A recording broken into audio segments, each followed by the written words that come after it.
আসসালামু আলাইকুম ওয়া রাহমাতুল্লাহি ওয়া বারাকাতুহু। সম্মানিত দ্বীনী ভাই ও বোনেরা, পবিত্র কোরআনের গল্পসমূহ থেকে আজ আমরা আল্লাহর নবী ইউনুস আলাইহিস সালামের ঘটনা শুনব।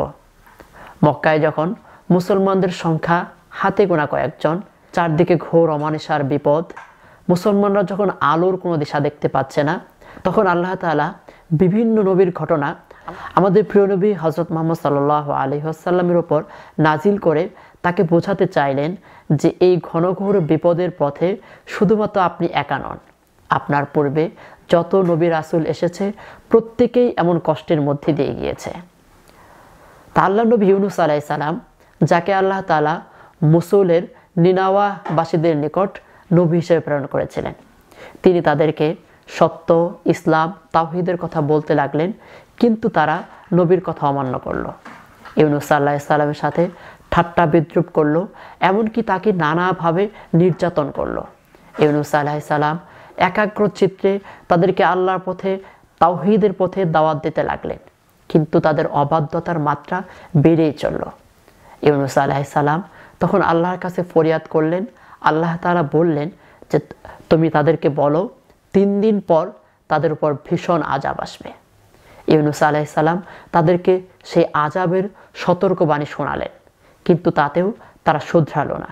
তারা আরও ইউনুস আলাইহিস সালামের সাথে ঠাট্টা বিদ্রুপ করলো। এদিকে ইউনুস আলাইহিস সালাম ভাবলেন যে 3 দিন পর তো তাদের উপর আযাব আসবেই, তারা ধ্বংস হয়ে যাবে। তিনি আল্লাহর অনুমতির অপেক্ষা না করে সেই এলাকা ছেড়ে চলে গেলেন। এদিকে ইউনুস আলাইহিস সালামের জাতি যখন দেখলো যে নবী তাদের ছেড়ে চলে গেছে, আযাব অবধারিত, তাদের উপর শাস্তি আসবেই, তখন তারা খুব কাতর হয়ে একাগ্র চিত্তে আল্লাহর কাছে তওবা করলো। তাদের ক্রন্দন এবং রোনাজারিতে আল্লাহ তাআলার দয়া হলো, আল্লাহ তাআলা তাদের ক্ষমা করে দিলেন। এদিকে ইউনুস আলাইহিস সালাম রাগান্বিত অবস্থায় চলতে চলতে এক সমুদ্র তীরে চলে আসলেন। সেই সমুদ্র তীরে মাল এবং যাত্রী বোঝায় একটি জাহাজে তিনি চড়ে বসলেন। তিনি ভাবলেন, এই পৃথিবী অনেক বড়, এই জাতি আমার কথা না শুনলেও পৃথিবীতে অনেক জাতি আছে, তাদেরকে আমি দ্বীনের দাওয়াত দেব, আল্লাহর পথে ডেকে আনব। নৌকা যখন মাছধরিয়ায় চলে আসলো, তখন হঠাৎ মাছধরিয়ায় ভীষণ ঝড় উঠল। সেই ঝড়ে জাহাজটা হেলে দুলে ডুবে যাওয়ার উপক্রম হলো। জাহাজের নাবিকরা কিছু মালামাল ফেলে জাহাজের বোঝা হালকা করতে চাইলেন, কিন্তু তাতেও কোনো ভালো ফল হলো না। জাহাজ আগের মতোই দুলতে থাকলো। তখন তারা চিন্তা করলো, হয়তো এই জাহাজে এমন কোনো ব্যক্তি আছে যার উপর আল্লাহ তাআলা রাগান্বিত। সেই জন্য তারা তাদের যাত্রীদের নাম লটারিতে দিল। লটারিতে যার নাম উঠলো সে আর কেউ নন, আল্লাহর নবী ইউনুস আলাইহিস সালাম। কিন্তু নাবিকরা আল্লাহর নবী ইউনুস আলাইহিস সালামকে সমুদ্রে ফেলতে রাজি হলো না। তারা আবার লটারি দিল, আবার ইউনুস আলাইহিস সালামের নাম উঠলো। আবার লটারি দিল, আবারও ইউনুস আলাইহিস সালামের নাম উঠলো। তখন ইউনুস আলাইহিস সালাম এই অবস্থা দেখে নিজেই সমুদ্রে ঝাঁপ দিয়ে পড়ে গেলেন।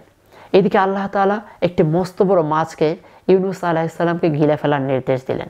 তাকে বললেন, দেখো ইউনুসের গোশত যেন না ছিঁড়ে, হাড় যেন না ভাঙে।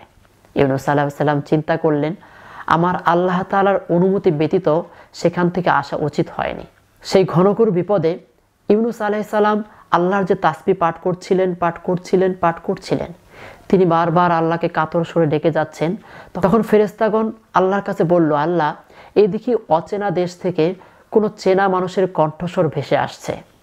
আল্লাহ তাআলার দয়া হলো, আল্লাহ তাআলা ইউনুস আলাইহিস সালামকে ক্ষমা করলেন। মাছ তাকে একটি লতা পাতাহীন প্রান্তরে উগরে দিল। সেখানে ইউনুস আলাইহিস সালামকে আল্লাহ তাআলা ছায়া দেওয়ার জন্য ইয়াতকিন বা লাউ জাতীয় কিছু গাছ সেখানে উৎপন্ন করেন। সেই গাছগুলোর পাতা ছিল বিশাল বড় বড়, যেগুলো ইউনুস আলাইহিস সালামকে ছায়া দিত এবং মাছি বসতে বাধা দিত। আল্লাহ তাআলা ইউনুস আলাইহিস সালামকে তার স্বজাতির নিকট ফিরে যেতে নির্দেশ দেন। ইউনুস আলাইহিস সালাম যখন তার এলাকায় ফিরে আসলেন, সবাই তাকে সত্য নবী হিসেবে গ্রহণ করে এবং তার প্রতি ঈমান আনে। তাদের সংখ্যা ছিল ন্যূনতম 1 লাখ। এজন্য দায়ীদের উচিত হচ্ছে যত কষ্ট, যত বাধা বিপত্তি আসুক, কোনো অবস্থাতেই দমে নেওয়া যাওয়া, সর্বাবস্থায় নিজের দাওয়াতের কাজ চালিয়ে যাওয়া, এমনকি মানুষ যতই বিমুখতা দেখাক না কেন তাদের সংশোধনের ব্যাপারে নিরাশ না হওয়া। মহান আল্লাহ তাআলা ইউনুস আলাইহিস সালামের ঘটনা পবিত্র কোরআনের 6টি সূরায় মোট 18টি আয়াতে বর্ণনা করেছেন। যেমন সূরা নিসা আয়াত 163, সূরা আনআম আয়াত 86 এবং সূরা ইউনুস আয়াত 98, সূরা আম্বিয়া আয়াত 87 থেকে 88, সূরা সফফাত আয়াত 139 থেকে 148 এবং সূরা কলাম আয়াত 48 থেকে 50। মহান আল্লাহ তাআলা আমাদেরকে কোরআন থেকে শিক্ষা নিয়ে জীবন গঠন করার তৌফিক দান করুন। আমিন। আসসালামু আলাইকুম ওয়া রাহমাতুল্লাহি ওয়া বারাকাতুহু।